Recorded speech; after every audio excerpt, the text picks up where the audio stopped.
Professor Dax adjusted his ocular implants, staring in disbelief at the holographic data hovering before him. After 2 centuries of studying sentient species across the Orion Arm, he had witnessed many peculiarities, but nothing like this. Computer, verify analysis of planet E3271, locally designated Earth, he commanded, his 4-fingered hand trembling slightly. Analysis verified, the computer responded in its cool, detached tone. Planet E3271 registers as Class 12 Death World. Indigenous, dominant species, Homo sapiens. Verification complete. Dax slumped back in his hoverchair. A Class 12. In all his years at the Galactic Academy of Xenobiology, he had only read about such worlds in theoretical papers. No known sentient species had ever evolved on anything beyond a Class 8. And they've achieved spaceflight? He asked, almost to himself. Affirmative. Primitive interplanetary travel achieved approximately 70 local years ago. Current technology approaching interstellar capability. The implications were staggering. By all accepted principles of evolutionary biology, it should be impossible. Sentient life required stable conditions to develop advanced intelligence. The harsh, unforgiving environment of a death world should produce only hardy, simple organisms, focused solely on survival. Yet here was Earth, with its crushing gravity, extreme temperature variations, toxic atmosphere components, devastating weather patterns, tectonic instability, and dangerous radiation levels from its oversized star. And, somehow, impossibly, it had produced humans. Professor? The voice of his assistant, Telk, interrupted his thoughts. The young Arcturian stood nervously in the doorway, her translucent skin showing the accelerated flow of her circulatory fluid. A sign of excitement. Come in, Telk. You'll want to see this. As Telk approached, Dax expanded the hologram to show a 3-dimensional model of an average human. Notice anything unusual? Telk studied the image carefully. Their endoskeletal structure seems unnecessarily robust, and their muscle density is… Wait, that can't be right. It is, Dax confirmed. Their muscles are nearly 3 times denser than our strongest species. They evolved on a world with gravity, 1.4 times the galactic standard. But their skin… It's so thin, so vulnerable, Telk observed. Yes, and yet… Dax manipulated the display, revealing layers beneath the skin. Their regenerative capabilities are remarkable. They can heal from wounds that would be fatal to most species. Burns, lacerations, broken bones, they simply repair themselves. Telk's ocular membranes widened. That's impossible. As is much about them. Look at their digestive system. They can process substances that would poison most life forms. Their immune system attacks and destroys microorganisms that enter their bodies. And their brain… Dax zoomed in on the neural structure. Complex beyond anything we've seen, with redundant systems and remarkable plasticity. But how could such a species evolve? The pressures of a death world should prevent… Exactly, Dax interrupted, his voice lowering to almost a whisper. That's the question that will shake the foundations of our understanding. These humans didn't merely survive their death world, they were forged by it. Their very physiology is a testament to evolutionary pressures we've never considered possible. Dax closed the hologram with a gesture. The Academic Council has approved my request for a covert observation mission. We depart in 3 cycles. We're going to Earth? Telk's voice was a mixture of terror and excitement. Yes, Dax replied, feeling the same conflicting emotions. We must understand how they've done the impossible. Because if humans can evolve, on a Class 12 death world and reach for the stars… He left the thought unfinished, but both knew what it meant. Every xenobiological theory would need to be rewritten, and the galaxy would need to prepare for the emergence of a species unlike any they had encountered before. The observation ship Seeker entered Earth's solar system with deliberate caution, its advanced cloaking technology rendering it invisible to human detection systems. From the safety of the ship's reinforced observation deck, Dax and his team watched the blue-green world with a combination of scientific fascination and primal fear. Atmospheric analysis complete, announced Vel, the team's environmental specialist. His scaled skin rippled with concern as he examined the readings. Oxygen levels at 21%. It's practically corrosive. How could any complex life form survive in such an environment? Asked Mira, the evolutionary biologist. Unlike her colleagues, she had chosen not to view Earth directly, preferring the safety of her instruments. Oxygen is a highly reactive element. It should cause cellular damage over time. Yet they breathe it, Dax noted, his attention fixed on the planet below. Not only survive it, they require it. The Seeker established orbit, and the team began deploying remote observation drones to different regions of the planet. The drones were specially designed to withstand Earth's harsh conditions, its crushing gravity, corrosive atmosphere, and extreme temperature variations. First drone feed coming online, Telk announced, activating the main display. The images that appeared stunned the alien researchers into silence. They had expected a barren, hostile landscape dotted with primitive shelters, the desperate adaptations of a species fighting merely to survive. Instead, they saw sprawling cities, massive structures of metal and synthetic materials reaching skyward, complex transportation networks, evidence of advanced industry, agriculture, and technology. They've transformed their death world, Mira whispered. They've made it accommodate them, rather than simply adapting to it. Not entirely, Vel corrected, pointing to another screen showing weather patterns. Look, massive storms, temperature extremes, seismic activities. This world still tries to kill them regularly. And yet they persist, Dax said softly. Move the drone to Population Center 14. Let's observe their daily activities. The drone glided silently over a human city. The aliens watched as humans moved about their business, working, socializing, creating. None wore environmental protection. None seemed concerned about the deadly conditions that surrounded them. I want physiological readings, Dax ordered. Focus on stress indicators, immune responses, anything that might explain their resilience. The data began flowing in, and with it came new revelations. Humans operated with an internal temperature that would cook the brain tissue of most known species. Their hearts pumped pressurized, iron-based blood through their systems at rates that should cause tissue damage.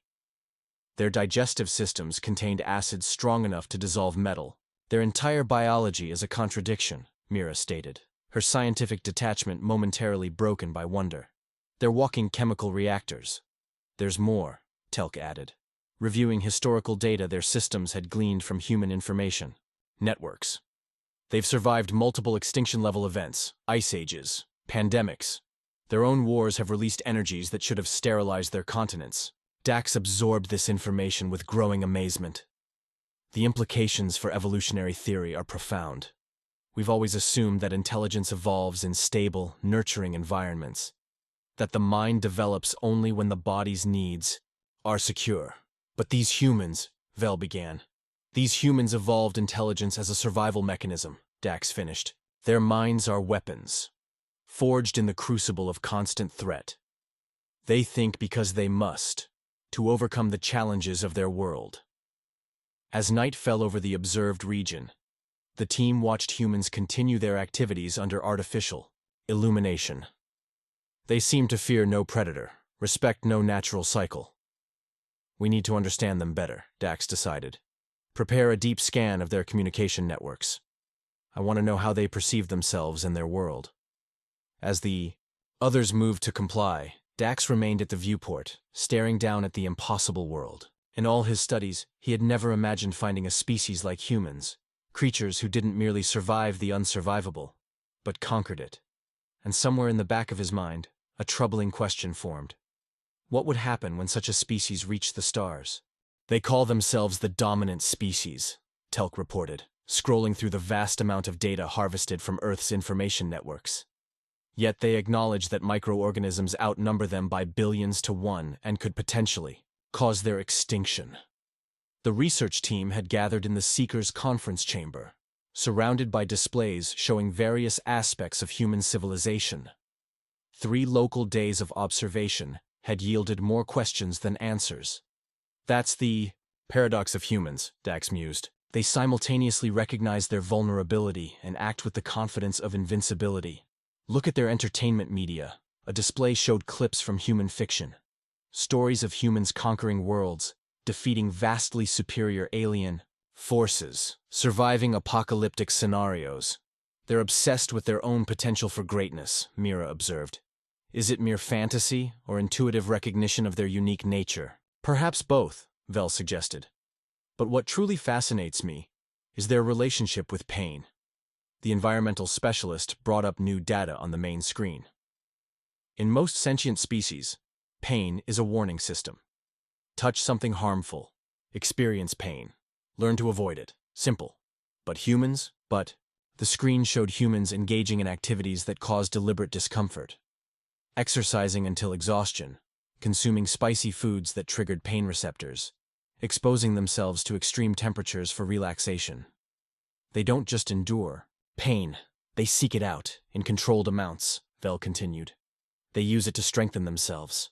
Their bodies actually improve through stress and damage. Micro-adaptation, Mira breathed, her scientific interest overwhelming her earlier caution. Their cellular structures reorganize to better handle the next similar stress. It's an ongoing evolutionary process within a single lifetime. Dax nodded thoughtfully. And it extends beyond the physical. Look at their social structures. The displays shifted to show human conflicts. Arguments, competitions, legal proceedings. They intentionally create systems of challenge and opposition. They believe their best ideas emerge from conflict. A species shaped by adversity would naturally incorporate it into their development model, Telk reasoned. But this leads to a disturbing implication. Indeed, Dax agreed. If stress and challenge are fundamental to their nature, how will they react to other species? Will they see us as competitors to overcome, challenges to surmount? A heavy silence fell over the research team. The question had haunted their discussions since discovering Earth's true nature. We should assess their weapons technology, Vel finally suggested. The displays changed again, showing the progression of human weaponry. From simple stone tools to nuclear devices, humans had consistently directed their intelligence toward increasingly efficient means of destruction. By the great void, Mira whispered. They've weaponized the atom itself. Yet they've refrained from using these weapons for 7 decades, Dax pointed out. They recognize their own destructive potential and work to contain it. That suggests wisdom as well as strength. Or perhaps they're simply waiting for a more significant threat, Telk countered. Their history suggests they unite most effectively against common enemies, which is why our presence must remain undetected, Dax reminded them. We observe only. First contact is a matter for the Galactic Council, not our research team. Professor, Telk said hesitantly, there's something else you should see. Their scientific understanding. It's advancing exponentially. New displays showed human scientific progress. The curve of development was nearly vertical in recent decades. They've gone from basic flight to space exploration in less than a century, Telk explained. Their current physics research is approaching theories compatible with our own understanding of dimensional mechanics. How long until they achieve true interstellar capability? Dax asked. At current rates of progress, less than 50 local years, Telk answered. Possibly sooner. The implications hung in the air. 50 years was nothing in galactic terms, a mere moment. We need to understand them better before they reach us, Dax decided. Tomorrow we deploy the anthropological drones. I want direct observation of human social units, families, workplaces, educational facilities. As the meeting concluded, Dax remained behind, studying the images of Earth. The impossibly resilient humans continued their lives, unaware they were being watched, unaware of how unique they truly were in the cosmic order, and unaware of the decision their existence would soon force upon the Galactic Council, whether to welcome these death world survivors or contain them. The anthropological drones hovered silently outside a human educational facility, a school, as they called it. Inside, young humans sat in organized rows, while an adult human directed their activities. The research team observed with growing fascination. They deliberately exposed their offspring to challenges, Mira noted, watching as the children struggled with mathematical problems. They could simply transfer information directly, yet they require the young to work through difficulties. It's consistent with their overall development pattern, Dax replied. They believe struggle creates strength, even intellectual struggle. But look at their faces, Telk pointed out. Some show frustration, others determination. Some appear to enjoy the challenge. Emotional diversity, Vel suggested. Perhaps another adaptation to their harsh environment. Multiple possible responses to stressors. Another drone transmitted footage from a different location. Humans engaged in what appeared to be recreational activity. They moved swiftly across a field, competing for control of a small object, their bodies colliding with significant force.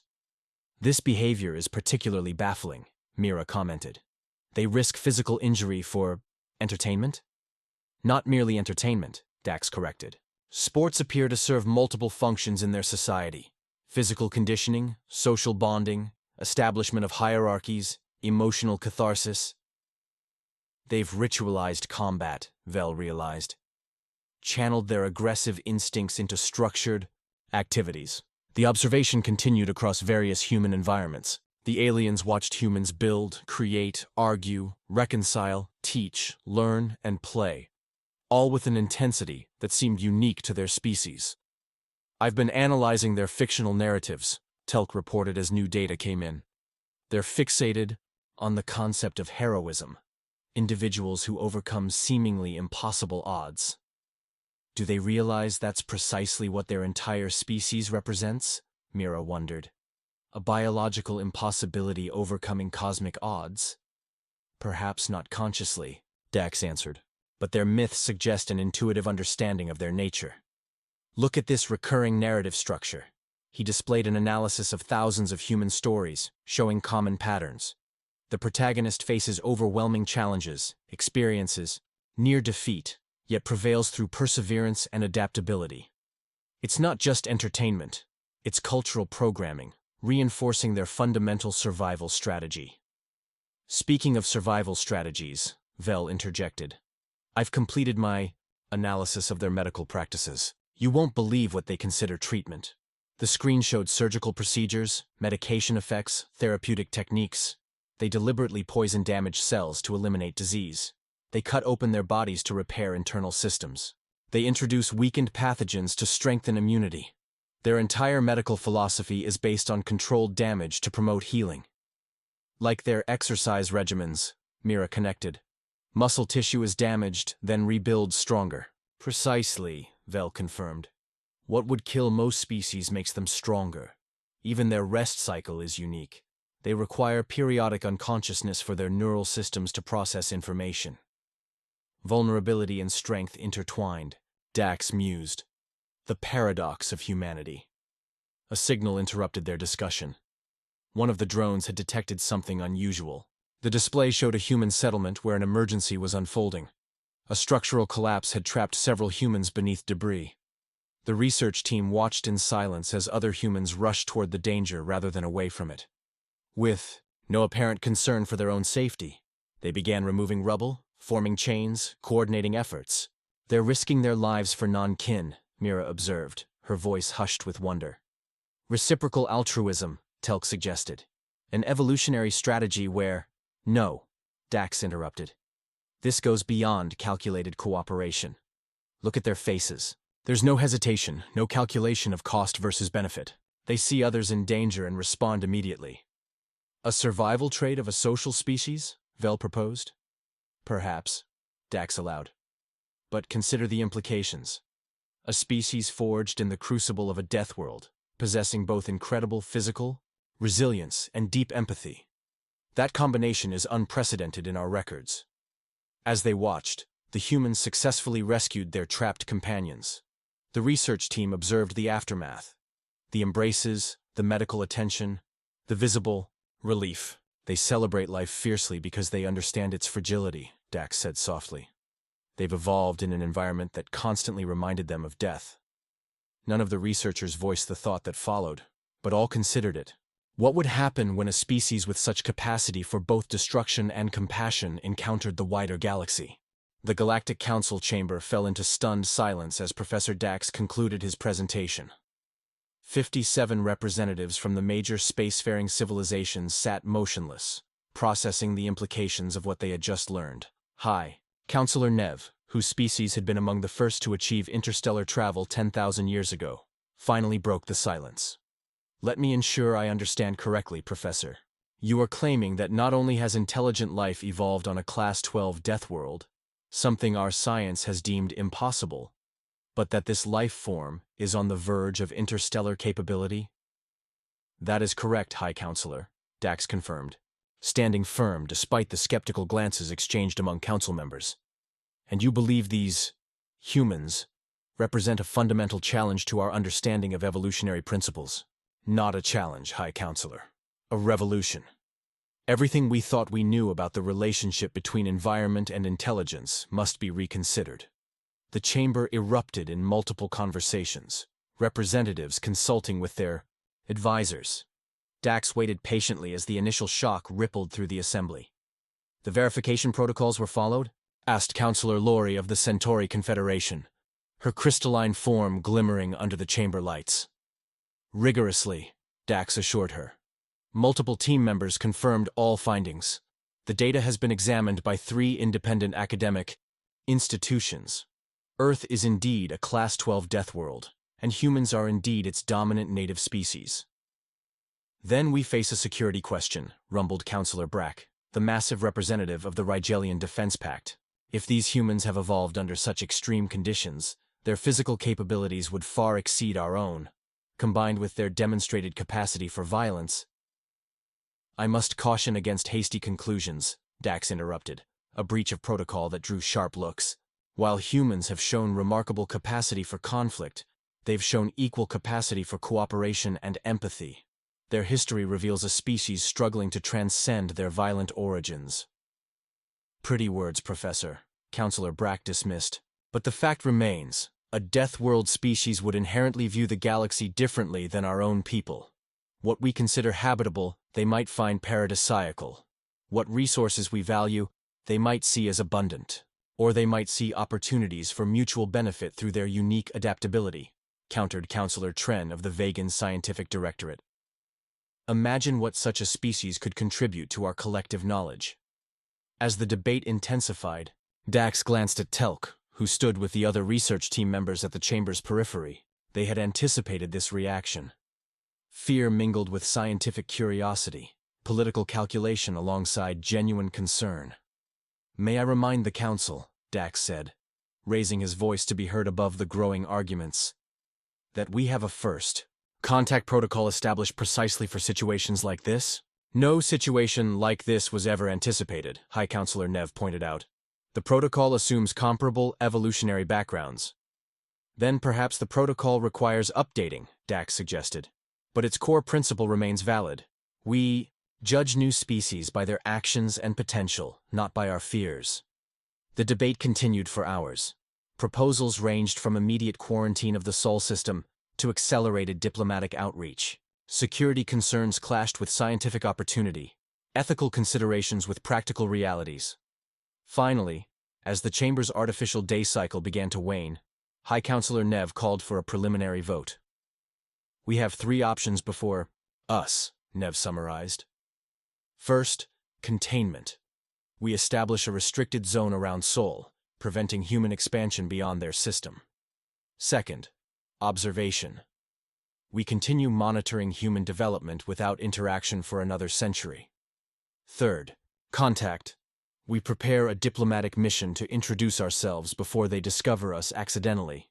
The voting proceeded in silence, each representative considering not just immediate concerns, but long-term implications for galactic stability. When the results appeared on the central display, Dax felt both relief and apprehension. The Council had voted for continued observation, with preparations for eventual contact. The containment option, effectively imprisoning humanity in their system, had been rejected, but only narrowly. Professor Dax, High Counselor Nev addressed him directly. Your team's research permit is extended indefinitely. You will continue studying these humans and report any significant developments immediately. As the session adjourned, Counselor Brack approached Dax privately. The Rigelian towered over him, battle-scarred skin evidence of his species' own evolutionary challenges. You genuinely believe these Deathworlders pose no threat? He asked quietly. I believe all sentient life poses potential threat and potential benefit, Dax replied carefully. But I also believe humans deserve the opportunity to demonstrate, which they will bring to our community. Optimism is a luxury, Professor, Brack rumbled. Some of us must plan for less favorable outcomes. As the Rigelian moved away, Dax wondered what plans might already be forming in military circles across the galaxy. The revelation of humanity's existence had created a ripple that would grow into a wave, transforming galactic politics in ways no one could fully predict. They've launched another interplanetary expedition, Telk reported, updating the observation logs. A crewed mission to their fourth planet. The vehicle contains 6 humans and supplies for a potential permanent outpost. 5 standard years had passed since the Galactic Council's decision to maintain observation of Earth. During that time, Dax's research team had been expanded, their ship upgraded to a permanent orbital station beyond human detection range. The Seeker had become the Watcher, and its mission had grown increasingly complex. Their progress accelerates, Dax noted, reviewing the trajectory data. Each mission builds on the last, each success emboldens them further. And their failures don't deter them, Mira added. She had gradually overcome her initial fear of humans, developing instead a deep fascination with their psychology. When their previous Mars mission failed, they didn't abandon the effort. They redesigned, reimagined, and tried again. Speaking of reimagining, Vel interjected, their quantum physics research has taken another leap.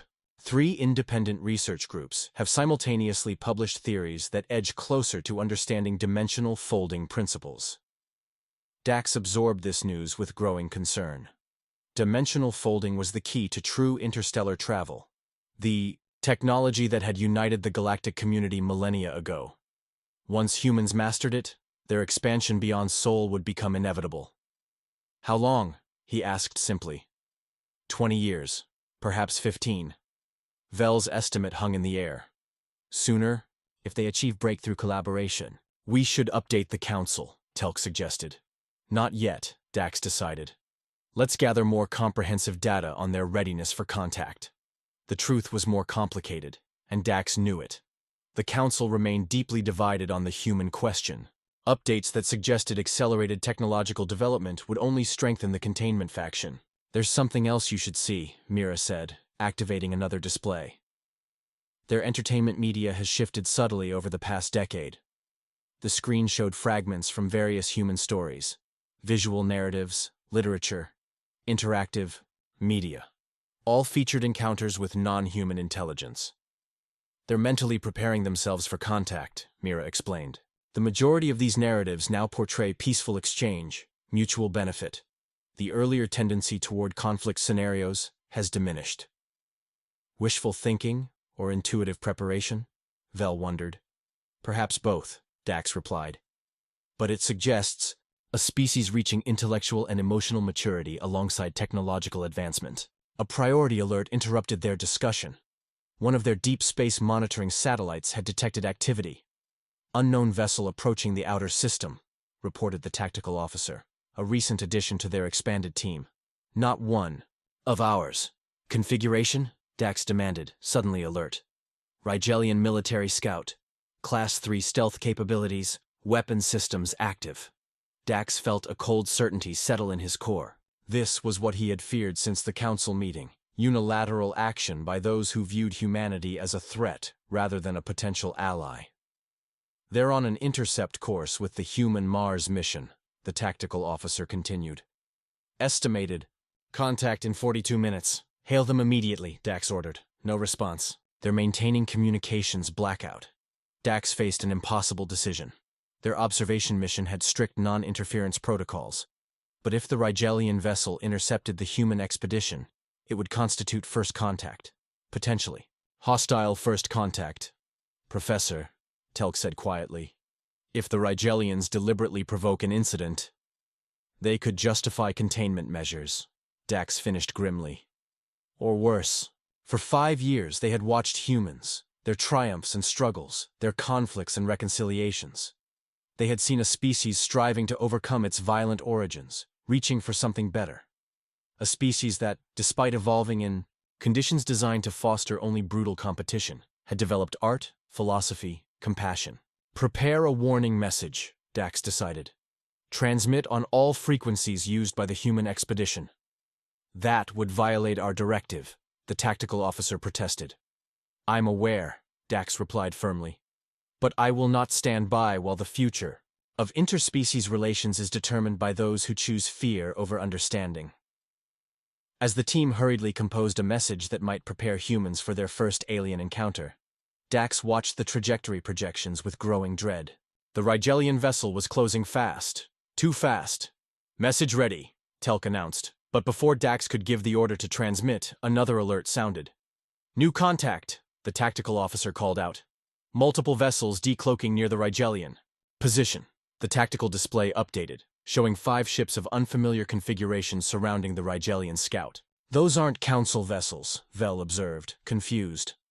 A transmission suddenly broke through their communication system, overriding security protocols with ease.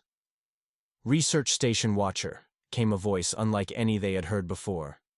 This is Admiral Gray of the Earth Defense Fleet. We have been aware of your presence for some time. The Rigelian vessel has been contained. We suggest opening diplomatic channels immediately. As shocked silence fell over the observation deck, Dax stared at the tactical display in disbelief. The humans had not only detected their observers, they had developed technology beyond what should have been possible, deployed a fleet in secret, and were now revealing themselves at a moment of their choosing. Earth was not approaching interstellar capability. Earth had already achieved it. The diplomatic chamber aboard the human vessel Unity had been specifically designed for first contact scenarios. Circular, with seating that could accommodate various physiologies, temperature and atmospheric controls for different biological needs and translation systems for multiple communication forms, all of which suggested that humanity had been preparing for this moment far longer than anyone had realized. Admiral Gray, a composed human female with silver-streaked hair and eyes that missed nothing, sat across from Dax and his team. Behind her stood representatives of Earth's major governing bodies, watching the historic exchange with carefully maintained calm. You've been observing us for 5 of our years, Admiral Gray stated. It wasn't a question. And before your current station, a smaller vessel spent 3 months in orbit. Your stealth technology is impressive, but not perfect. When did you detect us? Dax asked, professional curiosity momentarily overriding diplomatic protocol. Almost immediately, Gray replied with what Dax was learning to recognize as a human smile, a facial expression indicating anything from pleasure to predatory intent. Your drive emissions have a distinct quantum signature. Once we knew what to look for, tracking your movements became routine. Yet you chose not to reveal yourselves, Telk noted. We were conducting our own observation, replied another human, introduced as Director Wells of Earth Intelligence. We needed to understand your intentions. And if you had determined our intentions were hostile? Vel asked. The silence that followed was answer enough. The humans had contingency plans. Plans they had thankfully never needed to implement. What I don't understand, Mira interjected, is how you achieved interstellar capability so quickly. Our projections suggested you were at least 15 years from developing dimensional folding technology. Admiral Gray exchanged glances with her colleagues before responding. Those projections would have been accurate if we had followed conventional physics, but Earth's unique conditions fostered unconventional thinking. The Death World hypothesis, Dax breathed, understanding dawning. It's not just your physical adaptations that evolved under extreme conditions. It's your cognitive approaches. Precisely, nodded a human introduced as Professor Reed, their leading physicist. When survival requires innovation, you don't discard possibilities merely because they contradict established theories. Our dimensional translation system operates on principles your science rejected centuries ago. The implications were staggering. Human science hadn't simply caught up to galactic standards. It had taken an entirely different path, potentially opening avenues of research long abandoned by other civilizations.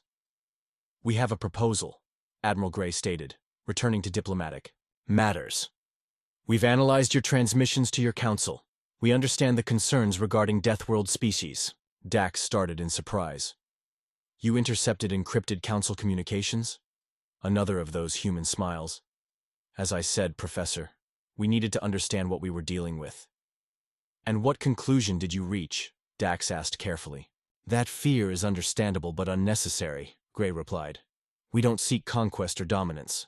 Earth has taught us too well the price of aggression and the value of cooperation. She activated a holographic display showing Earth, blue oceans, white clouds, green and brown landmasses. Our world tried to kill us every day of our evolution, she continued. It forged us through fire, flood, famine, and frost. It taught us that adaptation is survival, that innovation is necessary, that working together accomplishes what fighting amongst ourselves cannot. The image shifted to show human cities, farms, technologies working in harmony with natural systems. We've learned to live with our death world, to respect its power while building our own. We don't wish to escape it. We wish to bring its lessons to the stars. What lessons? Dax asked, genuinely curious. Resilience, adaptability, the strength that comes from overcoming rather than avoiding challenge, Gray answered. We believe these qualities have value beyond our world.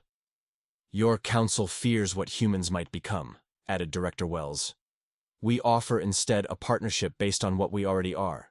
Survivors who understand the precious nature of life precisely because of its fragility. The discussion continued for hours, ranging from practical matters of diplomatic protocol to philosophical questions about the nature of intelligence and the purpose of civilization. Throughout, Dax observed the humans carefully, noting their patience, their willingness to explain and adapt to alien viewpoints. Finally, as the historic first meeting drew to a close, Admiral Gray offered a formal proposal. We request observer status in your Galactic Council, she stated. Not full membership yet. We recognize that trust must be earned, but a voice to represent Earth's perspective, and the chance to demonstrate that a species born of a death world can contribute positively to galactic civilization. Later, as Dax prepared his report for the Council, he reflected on the day's revelations.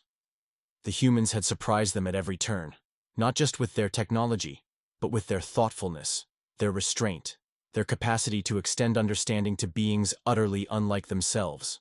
Perhaps that was the true gift of their harsh evolutionary crucible. A species that evolved on a world that constantly threatened them, had learned not to respond to difference with fear, but with curiosity and adaptability. The death world had not created monsters, as some had feared. It had created survivors with an unquenchable desire to understand, to connect, to transcend limitations. As Dax composed his recommendation for humanity's acceptance into the galactic community, he included a final observation. Earth's greatest contribution might not be its unusual technology or the physical capabilities of its people, but rather, the perspective that came from evolving on a world that demanded both strength and wisdom to survive. The greatest revelation of Earth was not that it had produced survivors against impossible odds, but that those survivors had emerged from their death world with their capacity for empathy and wonder intact. We have much to learn from each other, Dax wrote in his conclusion, and that perhaps is the greatest discovery of all.